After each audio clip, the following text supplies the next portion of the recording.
సీతారాముల కళ్యాణం జరిగిన తర్వాత సీతారాముల్ని పల్లకిలో ఎక్కించి మొత్తం ఊరు మొత్తం తిప్పుతూ ఉంటారు. ఇంతలో అక్కడ ఉన్న అక్షయ్ ఫ్యామిలీ మొత్తం సీతారాముల పల్లకిని ఎత్తుకొని జై శ్రీరామ్, జై శ్రీరామ్ అని చెప్పేసైతే అనుకుంటూ మొత్తం తిరుగుతూ ఉంటారు. ఇంతలో అది చూసి ఇంట్లో ఉన్న వాళ్ళందరూ అయితే చాలా సంతోషిస్తూ ఉంటారు. ఇంతలో అక్కడ ఉన్న అవని కూడా చాలా సంతోషంగా వాళ్ళతో వెళ్తూ ఉంటుంది.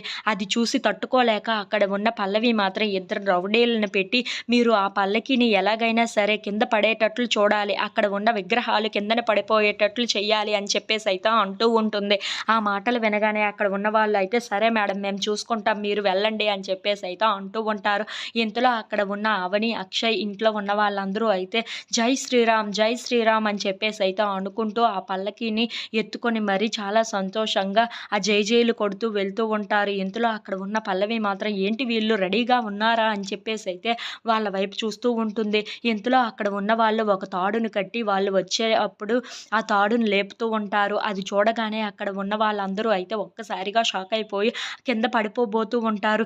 ఏంటి ఇలా జరిగింది? ఇప్పుడు విగ్రహాలు పడిపోబోతున్నాయే అని చెప్పేసి అయితే అక్కడ ఉన్న వాళ్ళందరూ అయితే చాలా కంగారు పడిపోతూ ఉంటారు. ఇంతలో అక్కడ ఉన్న అవని అయితే ఒక్కసారిగా షాక్ అయిపోతూ ఉంటుంది.